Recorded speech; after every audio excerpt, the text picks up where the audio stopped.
interesting practical expression. But in this book called Baladeva Science,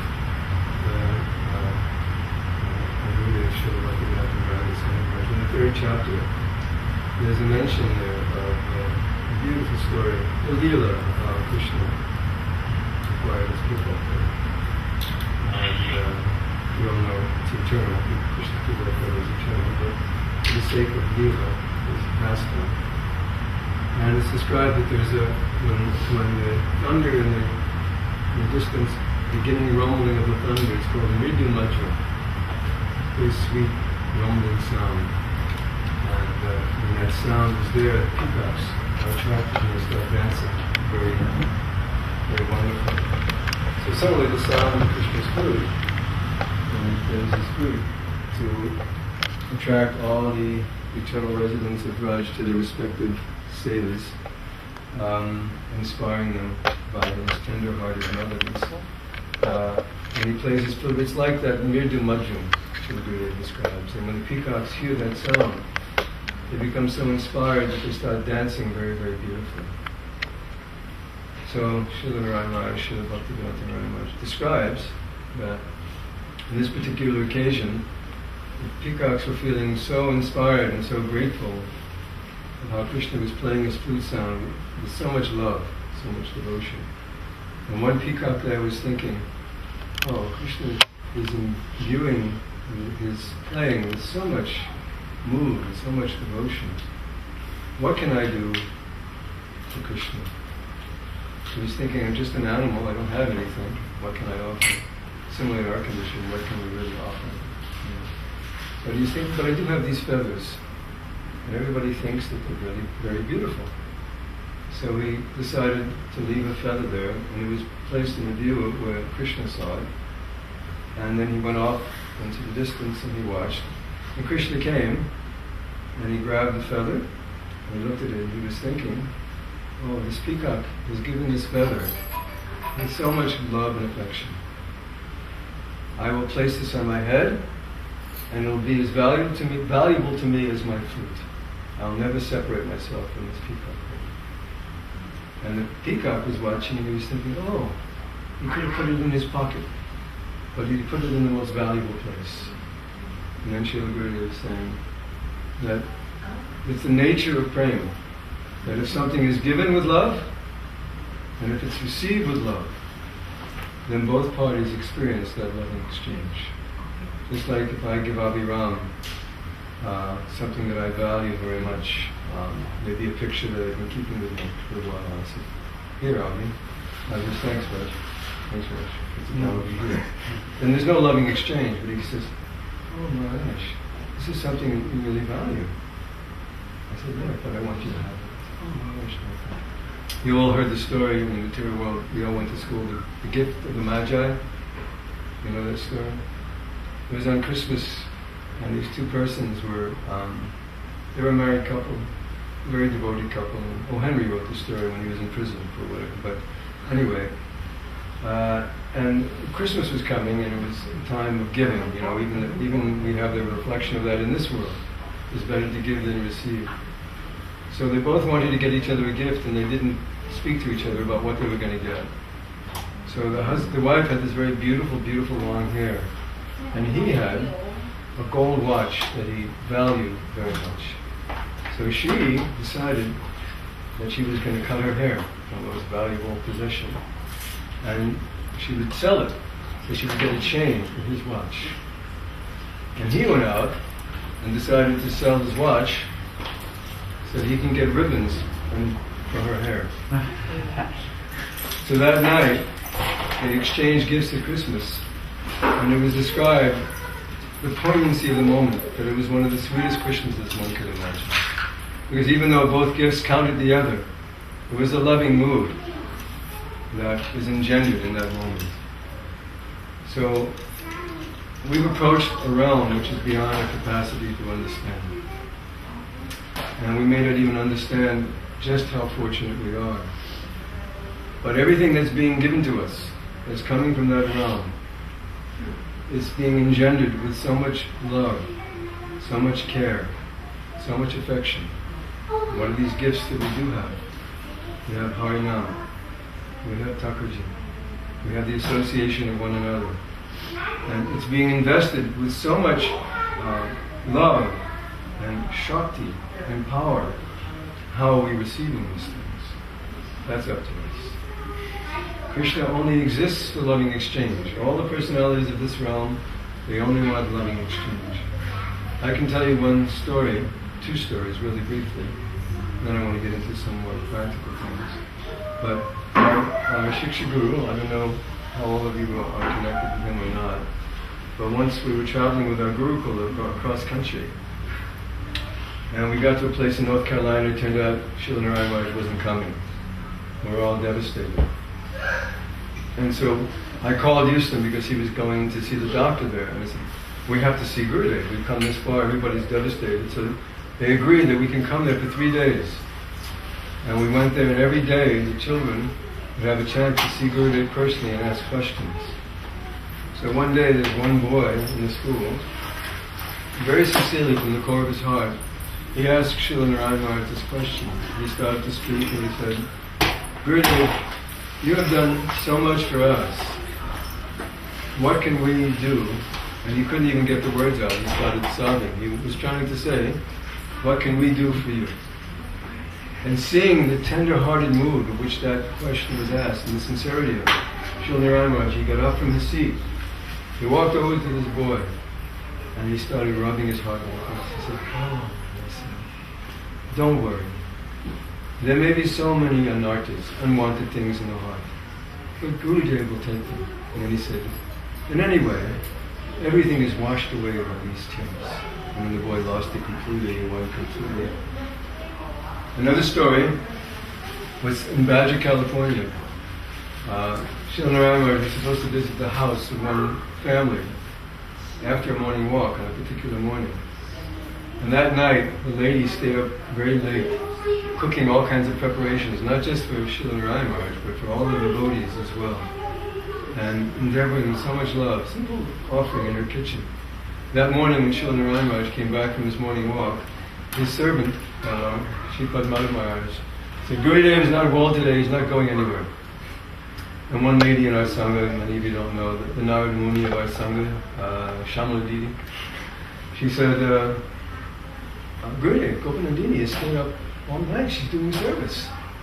And Gurudev said, oh, then we must go. And Madhav Maharaj said, if you go, I'm leaving. I'm going back to India. And Gurudev said, I'm going. Of course, Madhav Maharaj didn't leave. And he came, and that day, he came and told, he was so inspired by the mood of this simple devotee, that he came and told a beautiful story from the line of Ramanujacharya.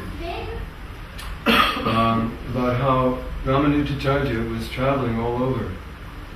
And when he get to a certain village, he had 2 disciples that he wanted to see. One of them was a very wealthy disciple. And he sent one of his disciples to see him and tell him to inform this disciple that Srila Gurudev is coming, Ramanujacharya, great Acharya. I've come with 100 disciples to make all preparations and see that we're nicely cared for. When the disciple heard this, there was a knock on the door, he heard it from his godbrother. He ran into the house and he told his wife and daughter, and they were very excitedly, but he forgot his godbrother, who was standing out there. He was standing and waiting, he wasn't invited in. And finally the godbrother left and he went back to Ramanujacharya and told him what had happened. And Srila Gurudev said, so at that point Ramanuja said, okay, then we will go now to my poor disciple. And this disciple was so poor that the husband and wife, they shared one cloth between them. And when he would go out begging, she would remain behind. And whatever little madhukari he collected that day, they would have as their honor, for their nourishment. On this particular day, the husband was out doing madhukari, and very well, Leela, right? Sudevi. Sudevi, I knew it was wonderful. The husband was out doing madhukari, and Ramanujan knocked on the door. And the lady answered the door and said, oh, Gurudev, you've come. And he said yes, and understanding her situation, he gave his own chadar and she put it on. Were you there that year when Gurudev told the story? everybody was weeping. Shamarani was weeping, Gurudev was weeping. It's amazing. And he said, yes, I've come. I've come with 100 disciples, and I want that you make all preparations. She said, yes, Gurudev. She was so happy to see me. But when she closed the door, she began to think, what can I do? I don't have anything. There's not even mice in our home because we have nothing to eat. So what to do?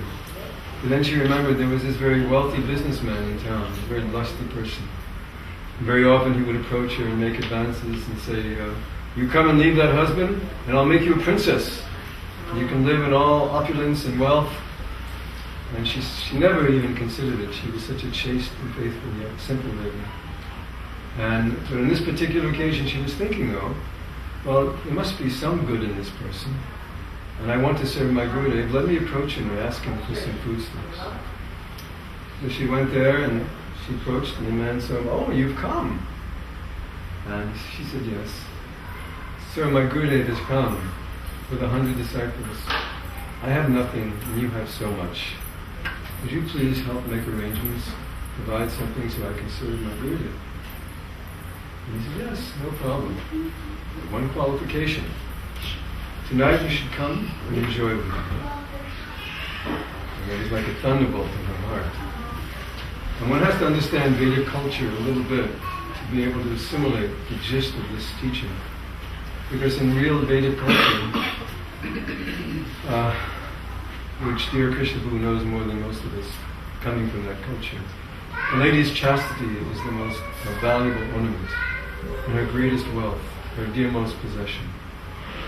So that question being asked, and she had to consider, she said, what is the use of this body? She was thinking, if I can't serve my Gurudev, what is the use of my chastity if I can't serve my Gurudev? So she reflected like this, and finally she had to agree.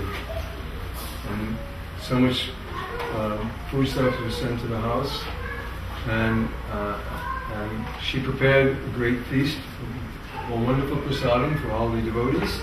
And at this point the husband's coming back, it's afternoon, everyone's getting ready to take rest, and he's looking amazed. What has happened here? He approached his wife and said, you go first, our Gurudev is about to take rest, you go give him some massage, do some seva, and then come back. So he did, and then he came back, and he said, what happened? And he told her the story. He said, you know, there's this man who always makes advances, and you know my heart. My heart is yours, I'm very chaste. But I began to think, what can I do? I have to serve my Gurudev. And he became deeply moved. He said, are you upset? I said, no, I'm deeply moved by your devotion to my Gurudev. He said, but you must go. So they agreed, and that night there was a rainstorm like had never been experienced in the village. Thunder and lightning, the rain was pouring down torrentially. And this businessman was walking back and forth, and he was thinking, will she come? How can she come in this weather? Will she come? Pacing back and forth. And it was such a terrible storm that the husband carried his wife on his shoulders, carrying an umbrella, and she only took one thing with her. She grabbed some Mahaprasadam from her Gurudev. So when they got through the storm and they arrived at the house of this man, at that point she said, now you should go back. And so he left, and she knocked on the door, and he was very happily surprised. Oh, you have come. She said, yes, I've come. But I have one request. I brought some Mahaprasad from our Gurudev. Would you please honor me? So I'll try to convey the mood as best as I can in my fallen condition, the way Gurudev expressed the rest, because at this point everybody was starting to lose it. But he said yes. Some piety is there in Vedic culture. He sat down, and as he took the Mahaprasadam, some transformation began to take place. And he took the Mahaprasadam, and then he looked at the lady, and he said, how did you get here? And she said, oh, my husband brought me. Then Gurudev said, my husband brought you. Oh, I have done so much wrong. And then he fell at the feet of this lady. And he said, you've changed my heart by your devotion to your Gurudev. Please, I want to go immediately and see your Gurudev. I want to offer my dandavats. I want to take diksha at his lotus feet. He says, oh, I'm so happy that you want to see my Gurudev. It's late now. You take rest, and tomorrow we'll go and see my Gurudev. So that morning they all went with the husband. The three of them went to see Sri Ramanuja. He fell at his feet, weeping and telling how this lady, the simple lady, she's changed my heart. By her devotion to you, she's changed my heart, and now I want to take diksha from you. He told him the whole story. And at that point, it's like I described how Gurudev came over to this boy. Gurudev explains, Ramanuja got up from his seat. He went over to this simple lady, and he took his own garland off, and he put it on her, and he said, in this world, disciples like you are very rare, very rare. And there's another part of the story how this other disciple, Quresh, came in. And anyway, Gurudev said, this lady is famous all over now for her Guru Bhakti. So the point I'm trying to make here is there's never any barrier for any of us to enter into the realm of Bhakti. When I took sannyas this year, for those of you who don't know, our Gurudev was going through his illness past time. And it was very difficult to get to see him. And Sripad Maharaja had the thankless task of protecting Gurudev from so many people who had created so much disturbance. So it was very difficult for me, but I had decided, since my Gurudev had asked me to take sannyas, that I wanted to know from him whether he wanted me to or not. So, but it was, every day it was, Gurudev is not well, Gurudev is not well. And there was one devotee that finally told me, it has nothing to do with Madhava Maharaj or anybody. This is Guru and Krishna. So that morning I got up and I sat in front of the picture of my Gurudev. And I just started praying and chanting, oh Gurudev, if you want me to take sannyas, then I'm willing. And sure enough, that day, mystically, the door opened, I got in, somehow or other, long story, somehow or other I was able to receive the mantras from Srila Gurudev, and I took sannyas. And I realized from that the door is never closed in our relationship with Gurudev, and with Krishna. If the door externally closes, that means the door of the heart is open. So for those of us who have made a connection with Srila Prabhupada and Srila Gurudev, during this time where there seems to be some distance in the external realm, it means that the door of the heart is there. And the opportunity is there for us to go deeper and deeper into our relationship, which is the ultimate place we have to find our Gurudev, and Radha and Krishna, and all their associates. And I just want to conclude with one brief story, and then I think that dear Krishna Prabhu can speak something. But I was a teacher in a Gurukul for 20 years. And one day one boy came to me and he said, Raj, I'm really mad at Vyasadeva. My name was Bhujendra. I said, why? He said, I was having a good dream and he woke me up. So in that little statement there's so much reality. What is reality? Reality is what we've been talking about. The innermost necessity of our heart is for loving exchange. Sweetness, beauty, charm, all things that are part of that realm. But that is needed on the level of the Atma, on the level of the soul. The problem is we've entered into the dream world of I and mind, based on the body and the mind. And as a result of that, as it says in Bhagavad Gita, Vita Raga Bhaya Krodha, every attachment in this world, because it's to something temporary, will lead to fear and anger. Fear or anger, because it can't last. If we're struggling with any situation in our lives presently, whether it's in relationship or aging, losing something, wealth, money, it's all because we've invested something in the world of dreams. I and mine. I'm a teacher. I'm beautiful. not in my case, but I'm whatever. I'm wealthy. I'm this. I'm what? I'm a king. I'm a king. I'm a lady. I'm a man. All these things are temporary designations. They don't last. And then mine. This is my wife. This is my husband. This is my ability. All of them can go up like a puff of smoke. Even the very self-concept of which we're projecting into the environment of who we think we are can be finished in a moment. So our investment in the dream is the cause of all our suffering. And those of us who have been fortunate enough to come to this process of Krishna consciousness, Jeev Jago, Jeev Jago. That's the expression we say when we sing that song. What does that mean? Wake up. Wake up from this dream world of I and mine. And what's the process?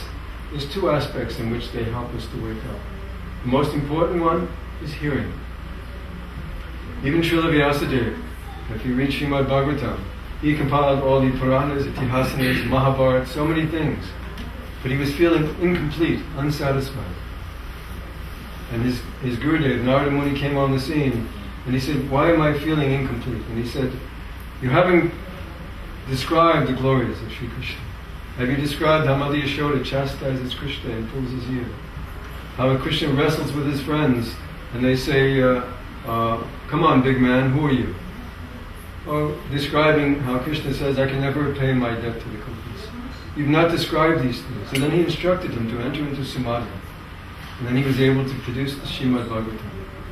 And his own guru, Narada Muni, described within his own life, having had the chance to serve the Bhakti Vedantas, serving them when they were there during the 4 months of Chaturmasya. His mother was an innkeeper. And in the course of her hosting the 4 Kumaras, he did service. He was able to hear from them the Bhagavat, he served them, he took the remnants of the food, and the nature of the transcendentalists became very attractive to him. And when they left, some scholars very deeply were planted in his heart. Shortly after that, the only attachment in his life, his mother was bitten by a snake, and she died. So at that point he had a choice to make. He could have tried some way to lament, or like we do today, we take Prozac, or we do so many different things. But he didn't invest in the dream world. He saw this as an opportunity to enter into reality. And he began traveling all over, visiting different mining towns and villages, forests, and he would perform meditation. And one day, the form of the Lord appeared to him. And it was such an amazing thing that he was overwhelmed in ecstasy and weeping. And he tried by mechanical means, after the form disappeared, to bring that form back, but he couldn't. So then a voice spoke to him, you will not be able to see this form again in this lifetime. But if you engage in the process of chanting and remembering, then in due course of time, when you leave this body, like lightning and illumination, you will realize your spiritual body and you will attain perfection. So then Prabhupada describes, he says, Narada Muni first explains, it is personally experienced by me that those who are desiring, who are suffering cares and anxieties due to wanting contact with the senses, can cross over the ocean of suffering on a most suitable boat. And what is that boat? If we want to stop our suffering, constant chanting of the glories of Sri Krishna. And the Narada Muni, Prabhupada says, Narada Muni shows by his personal example what the life is of a sincere devotee of the Lord. After his initiation by a bona fide spiritual master, such a devotee has no other business but to chant and remember the names, forms, qualities, and pastimes of the Lord, and according to personal capacity, to share that with others. This is reality. This is waking up from the dream. All the books that our guardians are giving us, all these classes, the holy name, are we receiving them? Like we heard in that loving exchange between the Peacock and Krishna. How are we receiving these things? Are we going deeply into these books prayerfully? When we sing these bhajans, which is the remnants of the moods of our judges, are we entering into this with a prayerful mood? When we chant Harinam, are we consciously aware that this is a gift from my Gurudev? He's given me Harinam. All kinds of Mayavadis chant Harinam and it strikes the heart of Krishna like a thunderbolt. But he's giving us in seed form all the pastimes, associates, qualities and exchanges of Radha and Krishna in the spiritual world that are placed in seed form in Harinam that he's giving us. Once, one devotee in Hawaii was walking with Srila Gurudev and he quoted the verse from the Srimad Bhagavatam. Etad nividyamana namichtatavakatovan. You know the last two lines of the verse? Etad nividyamana ichtatavakatovan. Constant chanting of the holy name of the Lord. Anyway, the translation is constant chanting of the holy name of the Lord is the doubtless and fearless way of success for all, whether one is materially attached, one's liberation, whatever. Doubtless and fearless way of success. And Prabhupada once said in 1970, Srila Prabhupada, that Maya's greatest trick is to get you to stop chanting Hare Krishna. So, the grid is, yes, that verse is true, but there's one qualification. Chanting should be done in sadhu sangha. So that same year in Badger, the same devotee said, Gurudev, you said that in sadhu sangha, but we can't always be with you. He said, not by proximity, but by heart. So to be consciously, like Srila Gaur Govinda Maharaj says, when we're chanting Hare Krishna, praying to our Gurudev, please give me Krishna, please give me Krishna. It's not just a mechanical process that we're receiving. Once when Srila Prabhupada was typing, he would have Satsarup Maharaj type his manuscripts in New York in the early days in 1966. Satsarup Maharaj would bring his manuscripts every day, and one day he did so and Prabhupada gave him some Maha grapes. Satsarup was saying that in his mind he was thinking, all this work I do and I just get a few grapes. So Prabhupada read his heart, and he followed him to the door, and he tapped Satsarup on the shoulder and he said, this is not a mechanical thing. He said, if you love me, I'll love you. So the point being, like we said, it's two-sided. Something is coming from that side, completely imbued with compassion, with love, with mood, with everything. But what's coming from our side? And that we can work on. When we chant our mantras, when we chant our Harinam, how much are we bringing of ourselves to the process? How much of our heart are we investing in this process? How are we trying to utter whatever available cry of our heart is there? Like Prabhupada said, like a child crying to its mother. When Draupadi was in the arena, she was dragged by Dushashan into the arena to be disrobed. And at first she started protecting herself. And finally, this helpless cry of the heart, Hey Krishna, hey Govinda! And Krishna couldn't resist coming to manifest this. I'm sorry. That call, Krishna said, put me in her debt. I can never forget that call. And Prabhupada said, if one is simply similarly chanting the holy name of Krishna, Hare Krishna, in a similar mood, Krishna cannot but appear in the heart of that devotee. So this is within our purview, our ability. We have that ability to bring something to bear.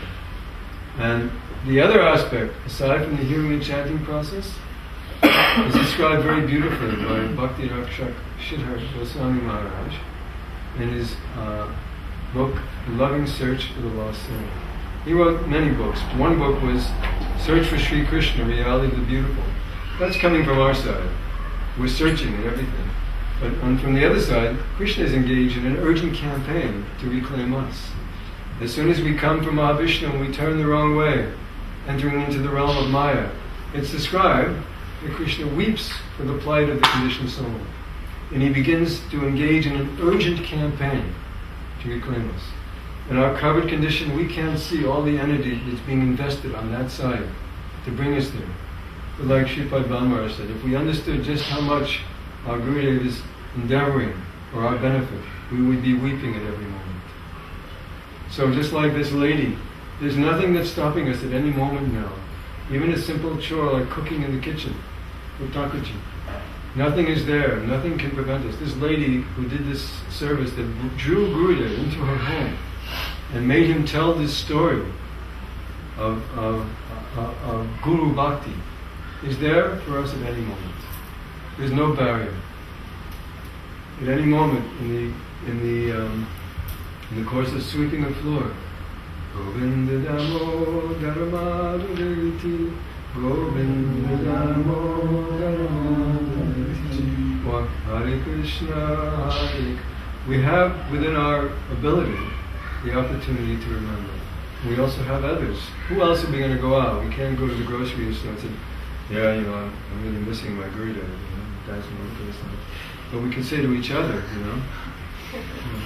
I'm feeling separation, You know, maybe we can sit down and do a bhajan together, or chant Hare Krishna together. Who else can share our mood? Krishna, when he was in Mathura, he was all alone. He was suffering even more than the gopis, because they could share amongst each other the separation mood that they were feeling from Krishna. So the other aspect that's involved here is to learn how to transform what's happening to us in the environment. Because we have invested in the world of dreams, then our Gurudev very mercifully will try to do the work to detach us from it. Just like in the story of Chandidas, when you've read the Jaiva Dharma in chapter 7. Chandidas was a gold merchant, and most of the people in that village, by the mercy of Nityananda, is described, they were all Vaishnavas, and they would hold festivals. But Chandidas was a miser, and he never hosted anyone, and he hoarded all his money, never attended festival because he didn't want to spend a penny. And he lived a very meager, dry life, not even spending money on himself or his family. His children grew up not even liking him.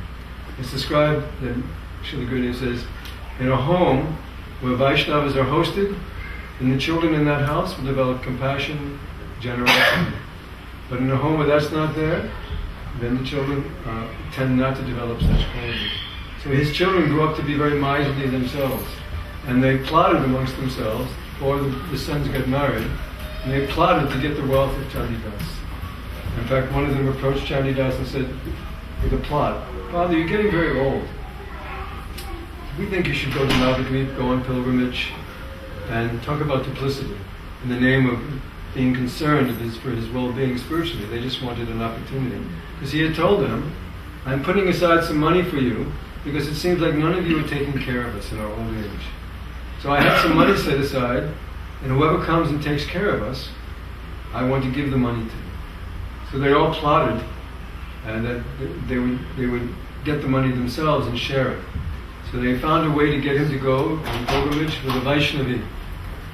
And during the pilgrimage, about 2 days into the pilgrimage, they were staying at some inn, and somebody who knew the family, Hare Krishna, someone who knew the family came and told him, "Oh, your children, they've taken over your house, they've broken into your room, they found your money, and they've taken over everything, and they've barred you from coming back." And the Vaishnavi who was there encouraged them, "Well, just keep going now. You've already gone this far. Your children have become like this. You keep going to Navadvip, and gradually you can engage in purifying yourself spiritually." So they did. But after some time, Chandidas began to think, "They're my children. They can't be that bad. We should go back." Again, trying to regroup their losses in the dream world, body and mind, instead of seeing the opportunity that was being given to them, like Narada Muni. They said, "No, I'm going to go regroup my losses in this world." But the Vaishnavi who was there, a simple lady, she said, "Have you no dignity? If you go back now, they'll kill you." So through that sadhu sangha, they came to their senses, and they continued on. It's a long story how gradually they began to associate with Vaishnavas, they became purified, and their lives changed. So the point is, when things happen to us in the environment that aren't pleasant or aren't fun, maybe a relationship will end. Maybe somebody will leave their body. Maybe we lose our wealth in a bad investment. Maybe I'm not so beautiful anymore. Maybe I lose my strength. Something may be. You see athletes, they retire, but they keep coming back. Since I have sports karma, I'm aware of this. They retire, but they can't do without the glory. They can't do without the thrill of the crowd. And they keep coming back, even when they can't even play the game anymore. Same thing, people start to lose their beauty, they get facelifts, until their faces are about to snap, And people lose their wealth, or relationships end. I know one devotee, a very unfortunate situation happened. There was a marriage, and it wasn't going very well. And there was another man living in their house. And in the name of counseling the lady, she became attached to him, and it was completely over. There was no chance the marriage is going to happen again.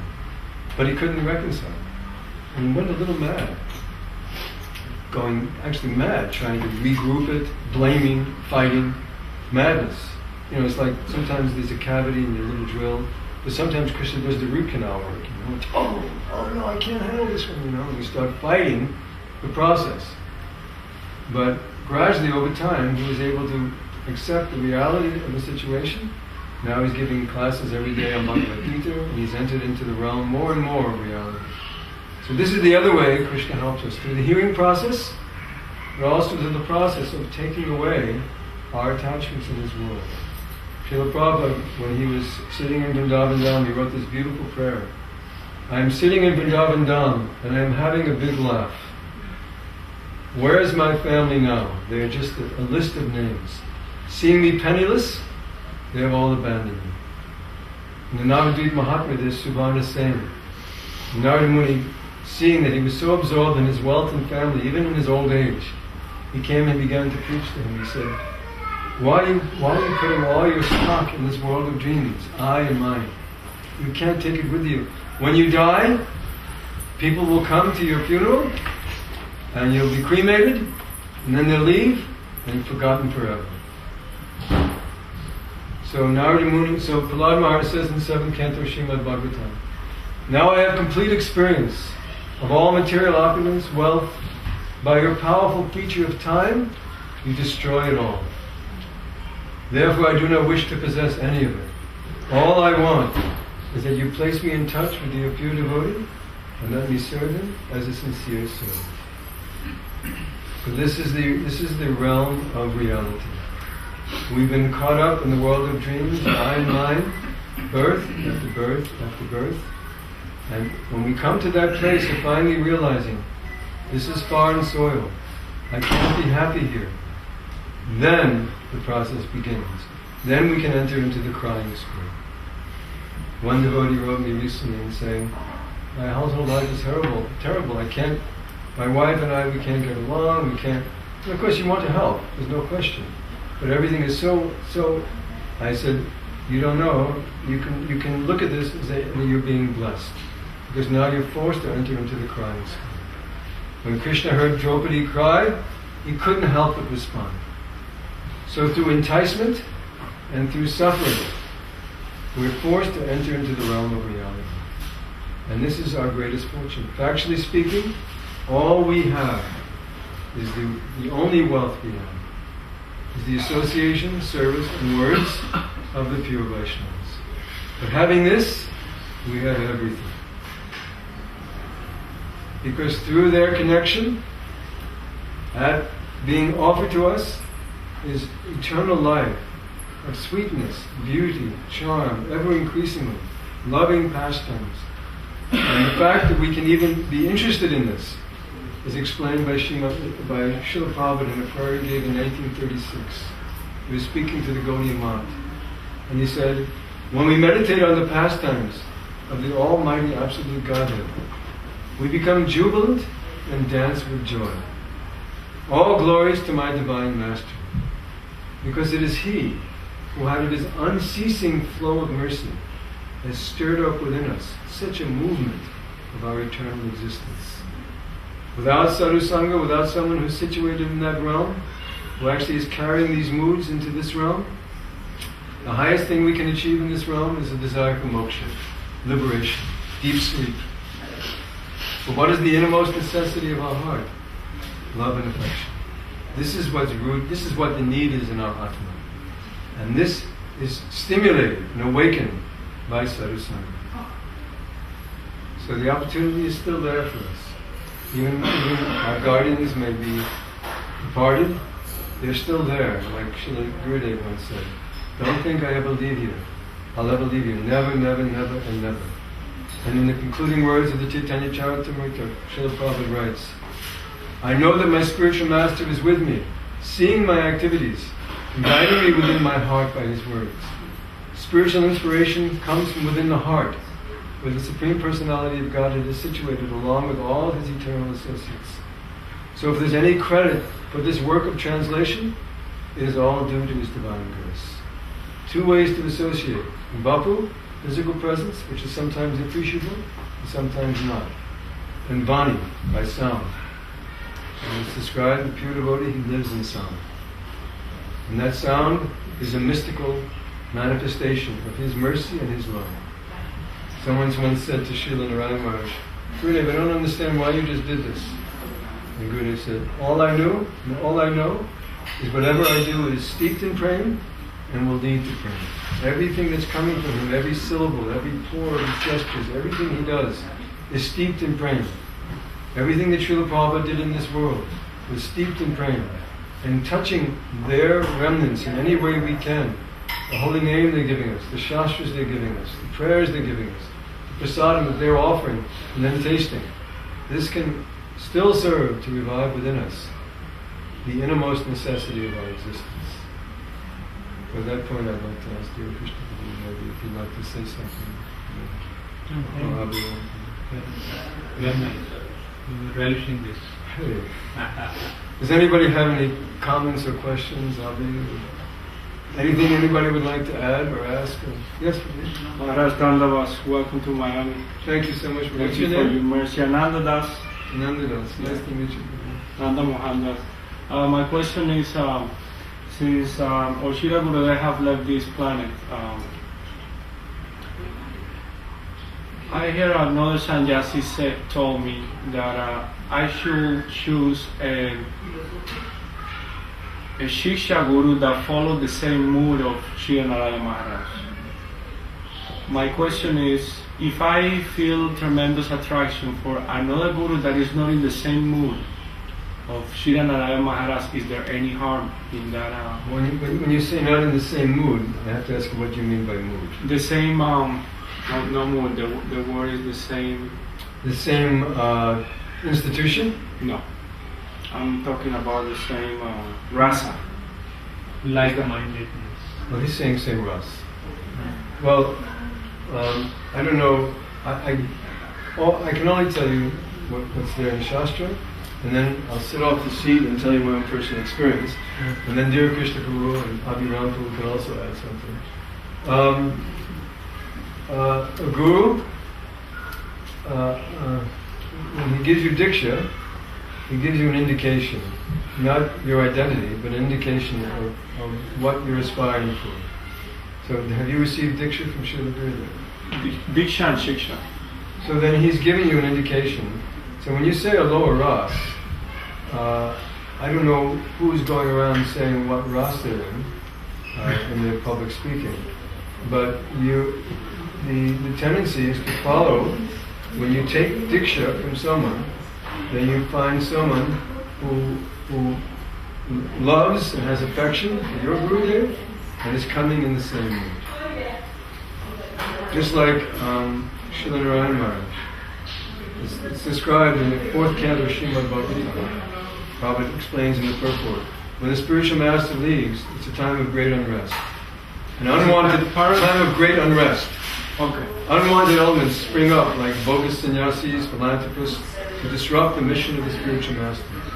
The real disciple, he comes to establish, he'll try to re-establish the mission of the spiritual master. So of course Prabhupada and Srila Gurudev have a many-faceted relationship. On one level, they're serving together in Goloka Vrindavan.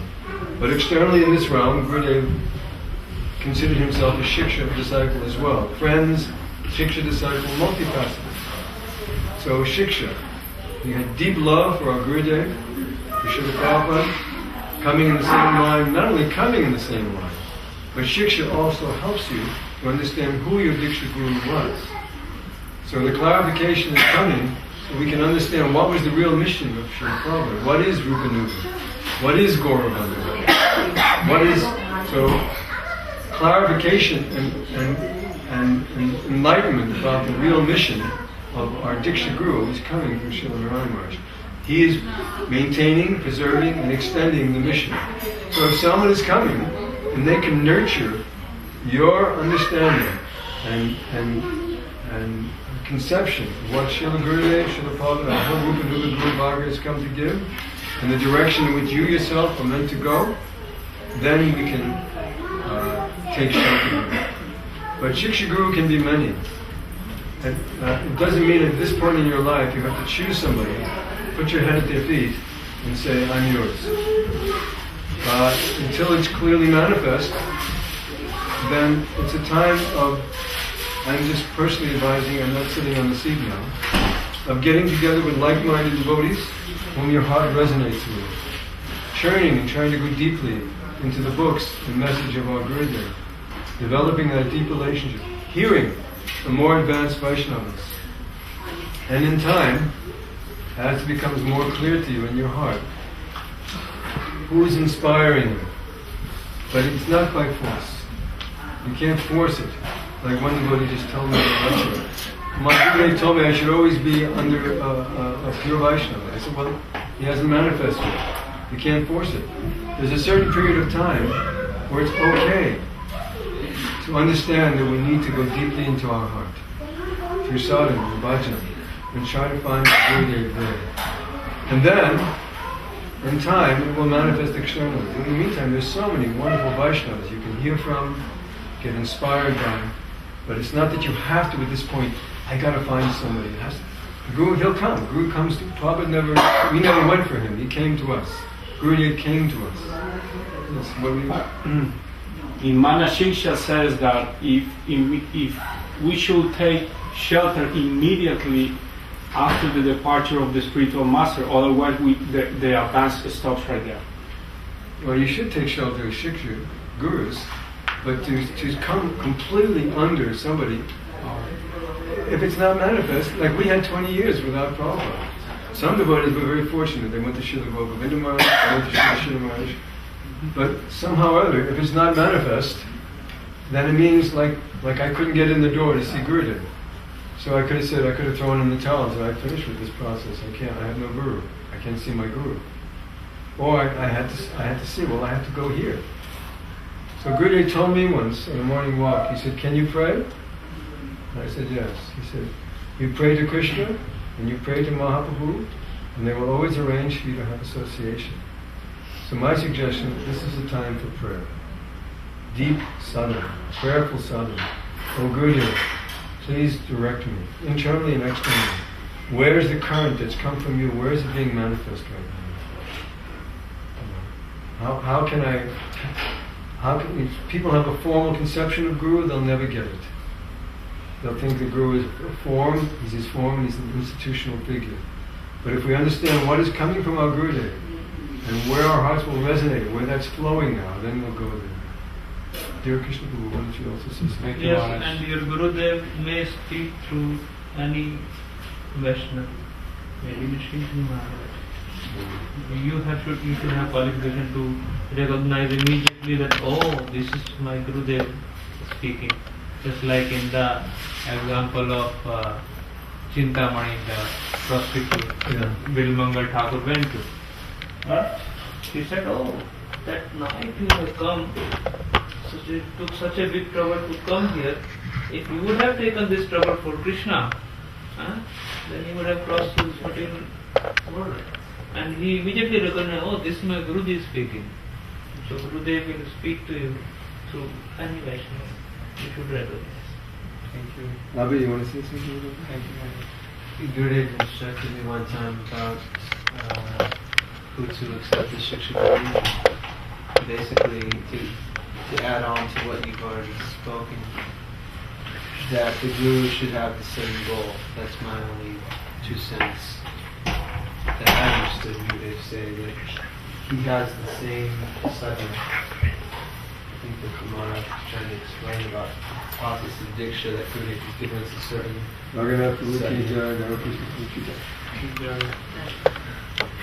but he also must be very affectionate towards him. This is very important. It's like I've heard recently him say in a lecture that if a calf is coming to her cow to take milk, what will the cow do? And then he said he'll kick the calf. It's not his calf. So if there's a Vaishnava who may be Rasik, he may be in the same mood, he may be everything, but if he doesn't have the mood to bestow his kripa, his Vaishnava kripa on us, then we can't obtain what he has. So Gurudev said to me those 3 things. He has to be the same goal, he has to be very affectionate to you, and very important, he must not criticize your Diksha Guru. I would also suggest that you don't force the issue. Krishna, if you pray from the core of your heart, and Krishna will send. And it'll become clear to you. There's a whole horror story of broken hearts and broken souls who took shelter impulsively of personalities where it wasn't conducive. So again, these books are also our gurus. And if you get together with like-minded devotees, and Gurudev told me once, I said, you're not going to be here, Gurudev, and so we won't have sadhu sangha. And he said, if in the absence of sadhu sangha, these books will give you so much strength. He said, you go and read the books, and they will help you imbibe in a very deep way what you've heard from me personally. But never think that you're abandoned. If you're praying, Gurudev will arrange everything in your life for you to get what you need spiritually. It's not set up for us to, okay, ball game's over, finished, It's set up for us to win. And Krishna's finding ways, always trying to find ways for us to go deep, according to the necessity of our heart. And if the necessity of your heart is deep enough, then Krishna will arrange for you to find that person. Like there are personalities that I'm inclined to go and hear from. It may be different for you, maybe. But like Abhi was saying, there's three things. More advanced, affectionate, and same mood. And of course that includes not criticizing. But if there's no one even more advanced, then at least like-minded, affectionate, and same mood. But don't force it. Don't feel like, well, all right, I'm going to take him. Let it happen from your heart, naturally. Any other questions or comments? Anything else? If I said anything that was worthwhile, it's because I have amazing gurus in my life. And if I said anything that was inappropriate, it's because I haven't fully surrendered my heart and life at their feet. So please forgive me. So we can have short kirtan. Hare Krishna, Krishna Krishna, Hare Hare, Hare Krishna, Krishna Krishna, Hare Hare, Hare Rama, Hare Rama, Hare Rama, Hare Krishna, Hare Krishna, Krishna Krishna, Hare Hare, Hare Krishna, Hare Krishna.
Thank